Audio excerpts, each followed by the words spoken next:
Bonjour à tous, je me présente. Moi, je suis Emmanuela et je suis une amoureuse de Jésus-Christ.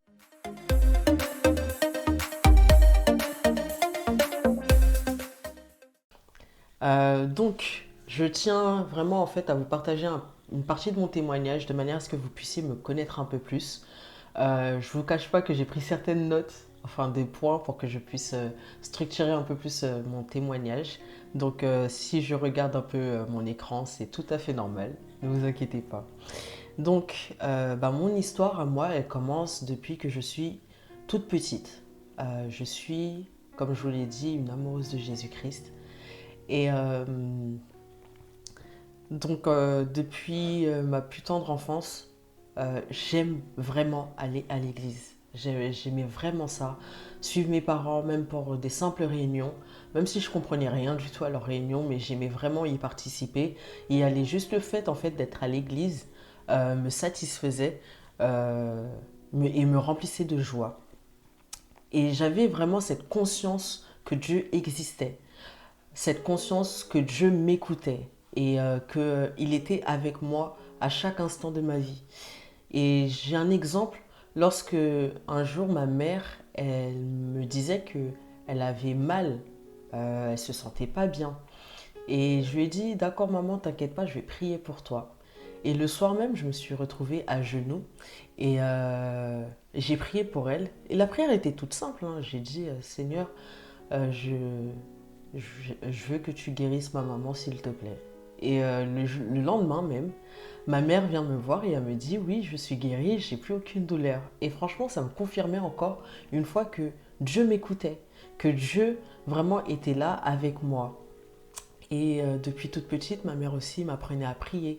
Elle m'enseignait aussi l'apprentissage de la Bible. Je me souviens d'un jour, on s'est posé dans le couloir de notre maison, enfin de notre appartement à l'époque, et elle m'apprenait le psaume premier.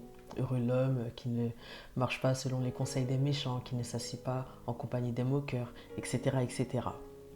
Mais malgré le fait que j'ai eu cette conscience de Dieu depuis mon plus jeune âge, j'avais quand même ce mal-être en moi. Et à cause de ce mal-être, d'une certaine manière, même si je ne savais pas réellement que c'était un mal-être, j'ai commencé en fait à fréquenter des garçons, à, à chercher l'attention d'une certaine manière. Et je crois à l'âge de 7 ans, oui, j'arrivais à peu près au CP par là, j'ai commencé déjà à sortir avec un garçon non seulement à l'école et aussi à l'église. Pas en même temps, mais je jonglais entre les deux. Et j'ai grandi en fait dans ce cadre-là, entre l'église, Dieu et les garçons. Le garçon de l'école, à l'époque, il avait déménagé au bout d'un moment, donc on ne s'est plus revu ou quoi que ce soit, mais j'étais toujours avec celui de l'église. Je me souviens, à l'âge de mes 9 ans, il y a eu un incendie dans l'appartement dans lequel j'étais.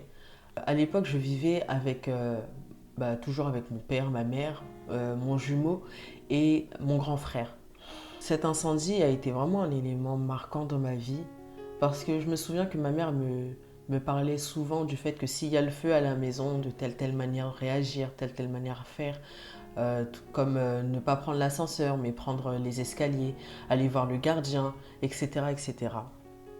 Et suite à ça, un jour, il y a eu le feu à la maison.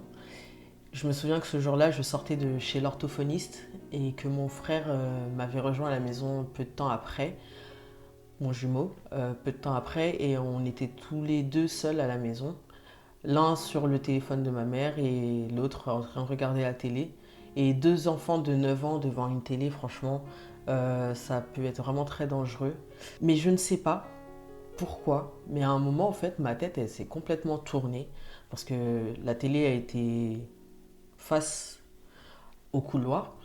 Et j'ai complètement tourné ma tête et là je vois qu'en fait il y a le feu. Et d'un coup je dis à mon frère, hé, il y a le feu, il y a le feu, faut sortir et tout.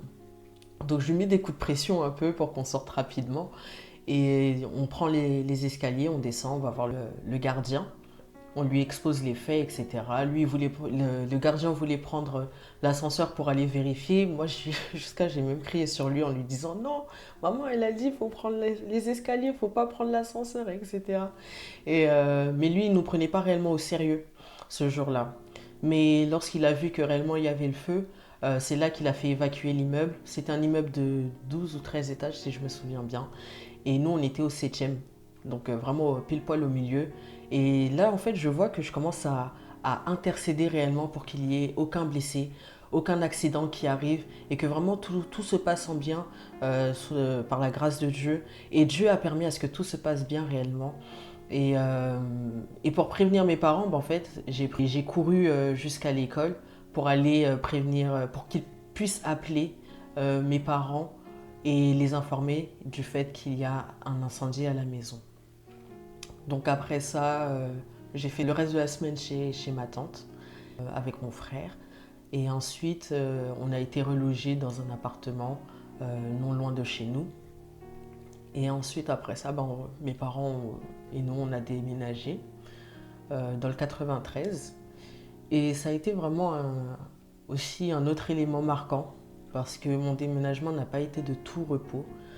Au début, je suis arrivée là où on habite actuellement en CM2. Mon année elle a plutôt bien commencé, mais j'ai commencé à subir de l'harcèlement scolaire par des copines entre guillemets. Euh, C'était surtout des insultes, des rabaissements, tout plein de choses. On me cherchait énormément. Et, euh, et ça a duré jusqu'à la fin de mon année CM2. Mais suite à ça, je suis arrivée au collège, au sixième. Et franchement, tout ça, c'était de l'histoire ancienne. Et franchement, je bénis le nom du Seigneur pour ça. Parce que je ne sais pas comment j'aurais pu réagir si ça aurait continué. Donc, je me suis fait des nouveaux amis, de nouveaux potes. Et, euh, et mon année se passait bien. Franchement, elle se passait bien. J'ai vécu une année riche.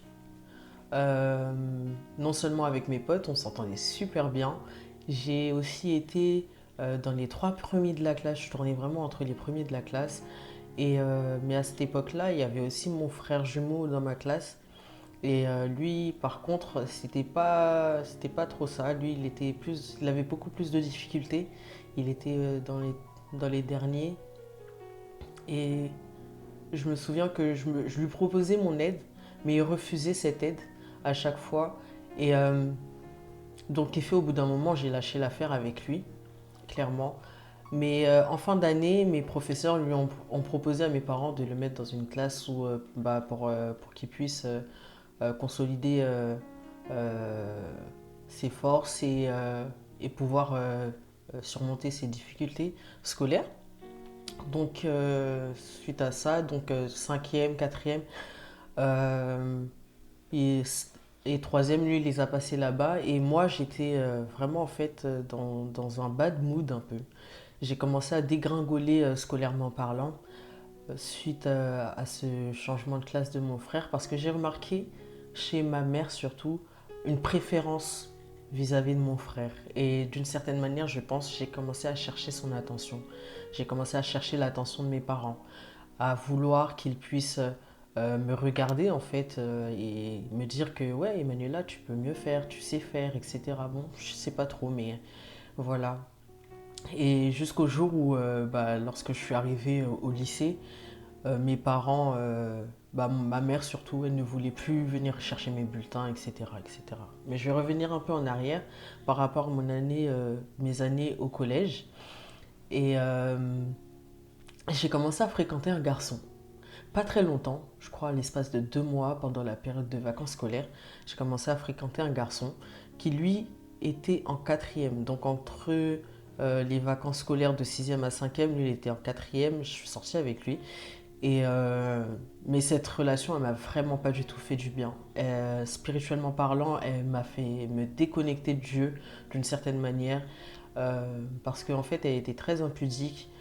Mais Dieu merci, la ligne rouge, elle n'a jamais été franchie parce que à chaque fois qu'il y aurait eu l'occasion ou l'opportunité de le faire, je voyais le visage de ma mère devant moi, ce qui me bloquait, mais vraiment littéralement. Donc ça m'empêchait réellement de faire des bêtises trop grandes. Mais j'étais tellement mal spirituellement, j'étais tellement mal dans ma peau que j'en dormais presque pas. Jusqu'à même un jour, ma mère m'a vu, elle m'a dit, elle va savoir qui m'a enceinté, alors que j'étais pas enceinte ou quoi que ce soit. Mais je sais pas, le point de vue de ma mère me faisait réellement peur. Mais ses yeux là, je sais pas c'était quoi, mais elle me faisait réellement peur. Donc ça m'a épargné pas mal de bêtises. Mais donc, ensuite, j'ai rompu avec lui parce qu'en fait, ça ne collait vraiment pas du tout entre mes convictions chrétiennes et ce qui s'y passait. Donc, j'ai vraiment mis fin à cette relation et j'ai pu retrouver un peu mon Dieu. Mais ça a quand même ouvert une porte dans ma vie parce que je suis tombée dans la pornographie, je suis tombée dans des envies de suicide également. Moi qui aimais la vie, bah, maintenant je l'aimais plus. Je ne voyais pas l'intérêt de vivre ou quoi que ce soit. J'étais loin de mon Dieu. J'étais vraiment en fait, je crois, en dépression, sûrement. Mais il faut savoir que entre temps, durant ces années-là, j'étais au conservatoire également. Et au conservatoire, par contre, c'était comme un refuge pour moi. Je m'y sentais bien.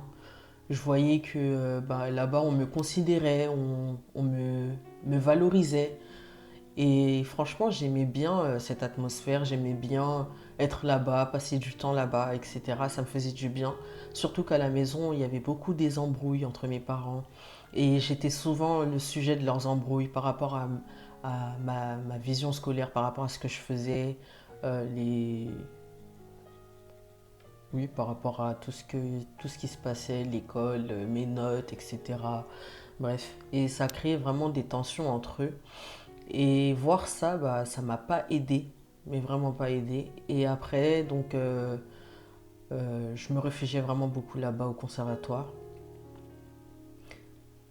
Et ce qui m'avait le plus marqué, c'est que euh, chez moi, on disait que, bah, comme en fait je suis pianiste, chez moi on disait que je faisais du bruit, mais au conservatoire on soulevait mon talent, on disait que j'étais talentueuse. Et j'arrivais pas en fait à faire ce lien. Et pour moi, certes on me le disait, je l'entendais, j'écoutais, certes, mais j'y croyais pas forcément à cause de ce qui était chez moi. Je me disais que ouais bon bah sans plus quoi en fait. Si mes parents ils arrivent pas à voir que bah j'ai un certain talent ou quoi que ce soit, bah je vois pas pourquoi. Donc en gros, il y a un manque de confiance en moi aussi qui a commencé à se développer en moi. Et ce mal-être en fait, il a commencé à prendre vraiment une ampleur euh, quand même pas mal du tout dans le sens où je me sentais non seulement abandonnée, je me sentais rejetée et je me sentais pas considérée ni entendue. Et ma relation familiale ne m'aidait pas du tout parce que j'avais vraiment développé une jalousie, une colère envers mon frère suite au comportement de ma mère vis-à-vis de lui. Cette colère elle s'amplifiait en fait jour après jour. Mais lorsque je cherchais en fait un moyen de me distraire, de me détacher de tout ça, j'allais sur internet avec mon petit téléphone, j'allais sur internet, je cherchais des vidéos jusqu'à en fait tomber sur des vidéos pornographiques. Et c'est là que vraiment j'ai commencé à regarder ce genre de vidéos. Et à chaque fois en fait que je me sentais vraiment mal, je me réfugiais un peu d'une certaine manière dans la pornographie. Euh, mais je m'y attachais pas réellement parce que mon cœur n'était pas dedans. C'était vraiment juste comme ça. Mais après, cette envie de suicide que j'avais se développait réellement chez moi. Et je voulais vraiment en finir. Mais Dieu permettait à ce que rien ne m'arrive réellement parce que j'ai fait des tentatives, mais rien ne s'est produit. Et après mon année de bac, suite à un moment de prière au sein de ma jeunesse, j'ai été vraiment totalement libérée de cette oppression pornographique, suicide, etc. J'ai vraiment été libérée de tout ça et je bénis le nom de Dieu pour ça parce que bah, j'étais vraiment détachée de tout ça, je ne regardais plus du tout tout ça, etc. Et suite à ça, en fait, il y a un travail en moi qui a commencé à se développer. Euh, j'ai commencé en fait un travail sur ma confiance en moi. Tout a commencé par un événement de l'église, c'était Noël. Et j'ai un pote qui me dit, Emmanuela, franchement, prends soin de toi. Franchement, tu as du potentiel et tout. Et Moi, je lui disais ouais, ouais, parce que je ne le croyais pas plus que ça. Franchement, je le croyais pas. J'entendais, mais je le croyais pas. Je disais ouais, ouais. Pour moi, en fait, toute ma vie, tout le monde était plus beau que moi, plus belle que moi. Je me trouvais moche, je me trouvais pas attirante ou quoi que ce soit. Et j'étais vraiment un garçon manqué. Mais littéralement, j'étais un garçon manqué au sens propre du terme.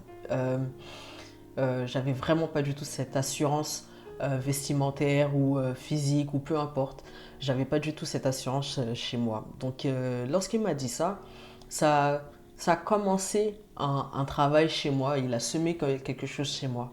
Et un jour, j'étais dans le cortège d'un mariage. Je me suis préparée, mais vraiment me préparée, quoi. Et donc aller chez le coiffeur, en plus cheveux naturels bouclés comme ça. Et ensuite après, je me suis fait maquiller par une maquilleuse professionnelle. Je me suis habillée, vêtements sur mesure, quoi. Et ensuite, arrivé, bah, en fait, je me suis regardée dans le miroir lorsque j'étais vraiment prête. J'ai fait waouh. Le monde, c'est comme si c'était arrêté. J'ai fait waouh. Et je me suis trouvée vraiment super belle.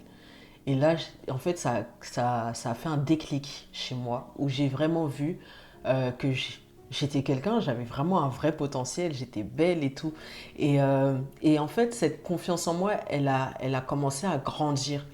Mais ce travail s'est poursuivi lorsque j'étais dans ma chambre, devant le miroir, où je me disais que j'étais belle. Au début, c'était difficile parce que j'y croyais pas réellement.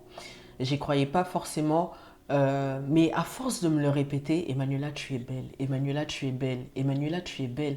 Et j'ai commencé en fait à voir vraiment que j'étais belle et voir aussi que ma personne était belle.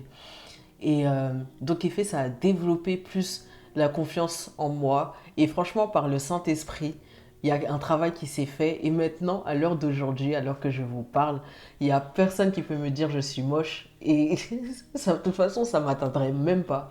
Et franchement, je remercie le nom de Dieu pour ma vie, pour les épreuves que j'ai passées. Je sais que ça n'a pas été forcément facile pour moi, mais je sais qu'il y a certaines personnes aussi qui peuvent traverser ce genre de moment dans leur vie actuelle, une perte de confiance en eux, une perte de confiance en la vie, tout simplement. Mais ce que j'aimerais te dire, c'est que Dieu a un plan pour toi. Il veut faire quelque chose avec toi, en toi et pour toi. Et il y avait une réponse que je cherchais par rapport au mal-être que j'avais en moi. Et souvent, je demandais à Dieu de me révéler son amour, de me révéler qui il était, que vraiment qu'il puisse me faire sentir cet amour qu'il a pour les autres, pour moi, en fait, tout simplement. Que je puisse comprendre son amour. Et, mais ce qui m'a fait comprendre, et ça c'était très récent, ce qui m'a fait comprendre, c'est que l'amour que je cherche, ce n'est pas son amour, parce que son amour, il me l'a démontré tout au long de ma vie. Euh, mais c'était mon amour, en fait, que je n'avais pas envers moi. Et bien souvent, en fait, on demande à Dieu de nous aimer, etc. Mais ce qui nous manque, c'est notre amour à nous. Parce que la parole de Dieu nous dit que nous sommes une créature si merveilleuse. Et croire en cette parole, croire au fait que nous sommes beaux, nous sommes belles, que nous avons des belles personnalités et que Dieu a placé un amour vraiment inconditionnel en nous, nous rend merveilleux. Et franchement, que le Seigneur puisse vous bénir au travers de ces témoignages. Je voulais... Bon, c'est pas tout le témoignage, je voulais vous partager quand même une partie de mon témoignage, mais que le Seigneur puisse vous bénir abondamment. Et à bientôt.